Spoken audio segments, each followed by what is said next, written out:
అందరికీ నమస్కారం అండి. నా పేరు అఖిల్ దుద్దిమారి. నిన్న మధ్యాహ్నం నుంచి ఒక వీడియో సర్క్యులేట్ అవుతుంది.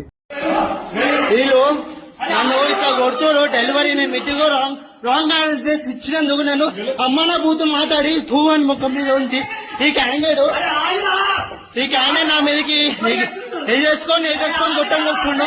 ముఖం మీద ఈ ఆంటీ ఏమో నా మీద ముఖం మీద ఉంచింది ఆంటీ. నేనేమో నన్ను కొట్టాను ఎట్లా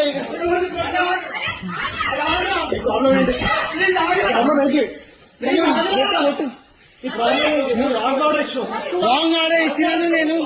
నేను సారీ చెప్పినా. నువ్వు నన్ను గొట్టానికి ఎట్లా వచ్చినావు? నువ్వు నన్ను గొట్టానికి ఎట్లా వస్తావు? నేను సారీ అన్నా నా తప్పైంది. నా సారీ అంటే టూ ఆంటీ నా ముఖం మీద ఉంచేది డెలివరీ బోర్డు మీద ఆంటీ ముఖం మీద నేనేమో గొట్టానికి వస్తుంది. కొండాపూర్ జోన్ లో ఒక డెలివరీ అబ్బాయి రమేష్ అఖిల్ అనే ఒక అబ్బాయి మా ఎదురుగా ఉన్న ఒక ఫ్లాట్ లో, చేలం రెసిడెన్సీ అనే ఫ్లాట్ లో 201 లో ఇవ్వాల్సిన పార్సల్ అరుణ రెసిడెన్సీ 201 లో ఇచ్చాడు. అక్కడ డెలివరీ అడ్రస్ మీద వెరీ వెరీ క్లియర్ గా రాసింది ఏంటంటే ఆపోజిట్ టు అరుణ రెసిడెన్సీ 201. నేను కావాలంటే మీకు ఆ లింక్ ఆ ఫోటో కూడా నేను మీకు పెడతాను. సో అది క్లియర్గా ఉంది. సో మా ఇంట్లో మధ్యాహ్నం పూట ఏంటంటే ఇంట్లో నలుగురిలో ఎవరో ఒకరు ఆర్డర్ చేశారని చెప్పి మా నాన్న ఆ అబ్బాయి వచ్చి డోర్ కొట్టగానే 201 అరుణ రెసిడెన్సీ అనగానే మా నాన్న తీసుకున్నారు. ఇది మన ఇంట్లోనే పెట్టారా అని మా నాన్న అడిగే లోపే మా నాన్న చేతిలో పెట్టేసి ఆ అబ్బాయి వెళ్ళిపోయాడు. ఒక ఆర్డర్ డెలివరీ ఇచ్చే ముందు కన్ఫర్మేషన్ చేసుకోవాల్సిన అవసరం డెఫినెట్లీ ఉంటుంది అనేది నేను అనుకుంటున్నా. ఒక ఓటీపీయో లేకపోతే కాల్ చేసో లేకపోతే ఆ పేరేంటో కనుక్కొని క్రాస్ చెక్ చేసుకొని ఇది కరెక్ట్ డెలివరీయా కాదా అని ఇచ్చుకొని వెళ్ళిపోవాలి. ఓకే, ఆ అబ్బాయి ఫస్ట్ ఒక రాంగ్ తప్పు చేశాడు. ఓకే, రాంగ్ అడ్రస్ ఇచ్చేసి వెళ్ళిపోయాడు. మా ఇంట్లో తెలియకుండా మా అమ్మ తెలియకుండా ఆ కవర్ తీసి ఓపెన్ చేసి ఇంట్లో ఎవరు ఆర్డర్ చేసింది ఇది అసలు అని చెప్పి మా అమ్మ ఓపెన్ చేసింది, చూసింది. సరే ఇంట్లో ఎవరు ఆర్డర్ చేయలేదంటే అక్కడే పక్కన పెట్టేశాం. 20 నిమిషాల తర్వాత వచ్చాడు. ఆ అబ్బాయి కోసమే ఇవ్వడానికి అది పెట్టినాం. ఆ అబ్బాయి మా ఇంటికి అడిగినప్పుడు నేను ఆ అబ్బాయిని యాజ్ ఎ జనరల్ సిటిజన్గా, ఒక రెస్పాన్సిబుల్ సిటిజన్గా నేను అడిగిన క్వశ్చన్, బ్రదర్ మీరు అసలు క్రాస్ చెక్ చేసుకున్నారా అడ్రస్ అని అడిగితే ఆ అబ్బాయి చెప్పిన విధానం ఏంటంటే, లేదు నేను చూసుకోలే ఇచ్చేస్తా. ఆ అబ్బాయి తాగేసి ఉండి మాట్లాడుతున్న పదాలు అవి. అవును, లేదు చూసుకోలేదు ఇచ్చేసిన, నేను ఏంది ఇప్పుడు, ఏమవుతుంది ఇప్పుడు, అది ఇది అని మాట్లాడాను. అట్లా కాదు భయ్యా, నువ్వు మంచిగా మాట్లాడు అని మాట్లాడుతుంటే మా మమ్మీ అటు నుంచి వస్తుంటే ఇది కొంచెం ఓపెన్ అయింది ఏమనుకోకటి తీసుకోండి అని ఇస్తుంటే వాడు ఏంది ఫ్రీగా వస్తే తీసుకుంటారా, ఏందే ఫ్రీగా వస్తే తీసుకుంటారా అని ఇట్లాంటి మాటలు మాట్లాడినాడు. యాజ్ ఎ కొడుగ్గా నా ఫ్యామిలీని రక్షించుకోవాల్సిన బాధ్యత నాకు ఉంది. ఒక రెస్పాన్సిబుల్ పర్సన్గా మా అమ్మనో లేకపోతే మీ అమ్మల్ని ఎవరైనా ఏదన్నా కూడా ఎవరు ఊరుకోరు కదండి. ఎవరి మీదకి నాకేమైనా పిచ్చా? ఆ అబ్బాయితోని నేను గొడవ పడితే నాకేమన్నా వస్తుందా? పోనీ నా కెరియర్కి ఏమైనా హెల్ప్ అవుతుందా? లేకపోతే ఆ అబ్బాయిని నేను హ్యూమిలియేట్ చేసి మాట్లాడితే నాకేం వస్తుంది? నేను ఒకప్పుడు డెలివరీ జాబ్లలో పని చేసుకుంటా ఎదిగి ఈరోజు హీరోగా అయినా ఉన్నాయి. నాకు ఎవ్వరి మీద కావాలని నెగిటివిటీ చేసి ఆ అబ్బాయిని హ్యూమిలియేట్ చేయాల్సిన అవసరం నాకు లేదు. నా సినిమాలో నేను సెల్ఫ్ రెస్పెక్ట్ గురించే చూపించిన. అట్లాంటిది ఒక అబ్బాయి సెల్ఫ్ రెస్పెక్ట్ తీయాలని నేను ఎందుకు అనుకుంటా? ఆ అబ్బాయి మాట్లాడిన విధానం తప్పు. ఆ అబ్బాయి తాగేసి వచ్చి ఆ ఆర్డర్ ఎక్కడో ఇవ్వాల్సింది ఇక్కడ ఇచ్చిండు. అండ్ ఇదే ఇష్యూ ఏంటంటే, ఇంకో విషయం ఏంటంటే, మా ఎదురింగ్ ఇంట్లో చేలం రెసిడెన్సీలో ఇంట్లో ఉన్న 201 వాళ్ళు ఏంటంటే ఆపోజిట్ అరుణ రెసిడెన్సీ అని పెట్టారు. వాళ్ళ వల్ల ఇది 10th టైం.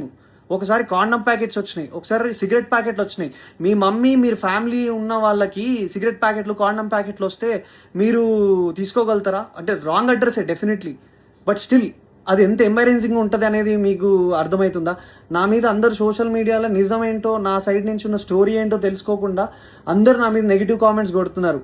నీకు అంత బలిసిందా, ఇంది చేసినా అది చేసినా, మా పేరెంట్స్ని నన్ను అందరినీ ఇష్టం వచ్చినట్టు తిట్టి మాట్లాడుతున్నారు కదా బ్రదర్. నేను అదే అడుగుతున్నా, ఒకవేళ మీ ఇంట్లో మీదకి నెగిటివ్గా మాట్లాడితే మీరు దాన్ని ఎందుకు చేసినావు, నువ్వు చేసింది తప్పు కదా, నువ్వు రాంగ్ ఆర్డర్ ఇచ్చినావు కదా అని చెప్పి నేను ఆ అబ్బాయిని అడగడానికి వెళ్ళిన. ఆ అబ్బాయి ఆ ఆర్డర్ ఆ అబ్బాయికి ఇచ్చేసినాక కూడా మెట్లు దిగుతూ నా ఫోన్ తీసి నువ్వు హీరో కదా, నేను వైరల్ చేస్తా, నాకు తెలుసు నువ్వు అది ఇదని మాట్లాడినాడు. చెప్పండి, నేను నేను రెస్పాన్సిబుల్గా ఉండి వద్దు నీ ఆర్డర్ నీకు ఇచ్చేసినాక నువ్వు కిందికి వెళ్ళిపో అని మర్యాదగా ఆ అబ్బాయిని వెళ్ళిపో అని చెప్పి నేను అక్కడి నుంచి పంపిస్తుంటే ఆ అబ్బాయి వీడియో తీసి ఫోన్ తీసిండు. మా అమ్మ నాన్న వాళ్ళు తానికి తినే వాళ్ళు భయపడ్డారు. అరే ఏం చేస్తున్నాడు ఇప్పుడిప్పుడే మా మనోడు ఇట్లా వస్తున్నాడు, ఈ అబ్బాయి ఏంది ఇట్లా మాట్లాడుతున్నాడు అని చెప్పి వాళ్ళు టెన్షన్ పడినారు. మీరు చెప్పండి, మీరు ఈ సిచ్యువేషన్ ఉంటే మీరేం చేస్తారు మీరు చెప్పండి. నేనైతే రెస్పాన్సిబుల్గా ఉన్నా. నా మీద జరిగిన ఈ అలిగేషన్ దాని గురించి నేను పోలీస్ వాళ్ళ దగ్గరికి వెళ్ళి మాట్లాడి ఫిర్యాదు చేయడం జరిగింది. సో నేను ఆర్ మా అమ్మ మా నాన్న ఏదైనా తప్పు చేసి ఉంటే definitely we will be sorry for that. నేను కావాలని ఏం వాళ్ళ మీదకి వెళ్ళలేదు. ఆ అబ్బాయి మా అమ్మ మీదకి తప్పుడుగా మాట్లాడిండు, తప్పుడు మాట వదిలిండు, అది కూడా కొంచెం తాగిన మత్తులో ఉన్నాడు. ఆయన ఏ బిల్డింగ్లో ఇవ్వాలో ఏది ఇవ్వకుండా చూసి ఇచ్చిన విధానం బట్టి నేను ఏం మాట్లాడుతున్నావురా నువ్వు, జాగ్రత్తగా మాట్లాడు, నోరు దగ్గర పెట్టుకొని మాట్లాడు అని చెప్పి నేను వాడిని అడ్రస్ చేసిన. వాడిని కొట్టడానికి నేను వెళ్ళలేదు. మీరు చూసిన ఆ వీడియోలో కూడా మా నాన్న నన్ను ఆపడానికి ట్రై చేస్తున్నాడు. దేనికి ఆపడానికి ట్రై చేస్తున్నాడు అంటే వాడు వీడియో తీస్తున్నాడు, వద్దు నాన్న అక్కడికి వెళ్ళకు, నీకేమైనా అయితే ప్రాబ్లం అవుతుందని చెప్పి మా నాన్న చెప్తున్నాడు. నేనేమో మా అమ్మ నాన్న ఇప్పుడు మనం ఎంత కష్టపడ్డా కానీ ఏమి ఇస్తాం, మన అమ్మ నాన్నకు రెస్పెక్ట్ ఇస్తాం. అట్లాంటిది ఏ సంబంధం లేని అసలు మా ఆర్డర్ కాని దానికి మా ఇంట్లోకి వచ్చి మళ్ళీ బై మిస్టేక్గా 20 నిమిషాల తర్వాత మళ్ళీ వచ్చి దానికి నేను ఆ అబ్బాయి వచ్చి ఇష్టం వచ్చినట్టు ఏందే ఫ్రీగా వస్తే తీసుకుంటావా అని మీ ఇంట్లో ఉన్న వాళ్ళని ఎవరినన్నా అంటే మీరు ఊరుకోగలుగుతారా బ్రదర్? మీరు చెప్పండి. నాకు నన్ను ఇన్ని మాట్లాడుతున్నారు కదా, I'm able to take it. నాకు ఓకే, నాకేం ప్రాబ్లం లేదు. తప్పు నాదైతే నేను తలొంచుకొని అబ్బాయికి సారీ చెప్పడానికి నాకు ఏ ప్రాబ్లం లేదు. కానీ ఒక డెలివరీ బాయ్ ఆ అబ్బాయి ఇన్స్టాగ్రామ్ ఓపెన్ చేసి చూడండి, హుక్కా బాటిళ్లతోని ఒక బైక్కి సంబంధించిన నెంబర్ ప్లేట్ లేకుండా, కార్కి సంబంధించిన నెంబర్ ప్లేట్లు లేకుండా ఉన్నారు. అలాంటివి ఫోటోలన్నీ పెట్టుకొని, హుక్కా ఫోటోలు పెట్టుకొని ఇవన్నీ చేస్తున్న అబ్బాయి, ఒక డెలివరీ అబ్బాయి చాలా ఇన్నోసెంట్ అని మాట్లాడుతున్నారు కదా. ఆ అబ్బాయి తాగొచ్చిండో ఏం చేసి వచ్చిండో ఎవరికి తెలుస్తుంది? ఎవరు దాన్ని తీసుకురాగలుగుతారో చెప్పండి. నేను రెడీ ఉన్నా. మీరు ఏదంటే అది చేయడానికి నేను రెడీగా ఉన్నా అందరికీ. And once again I request all the media and every one people. నేను ఒక మధ్య తరగతి మిడిల్ క్లాస్ కుటుంబంలో నుంచి వచ్చిన అబ్బాయినే. నేను డెలివరీలు చేసుకొని బతికే వచ్చిన. అట్లాంటి మా అమ్మ మా నాన్న డెలివరీ అబ్బాయిలు వస్తే మజ్జిగిచ్చి పండ్లిచ్చి పంపించిన రోజులు కూడా ఉన్నాయి.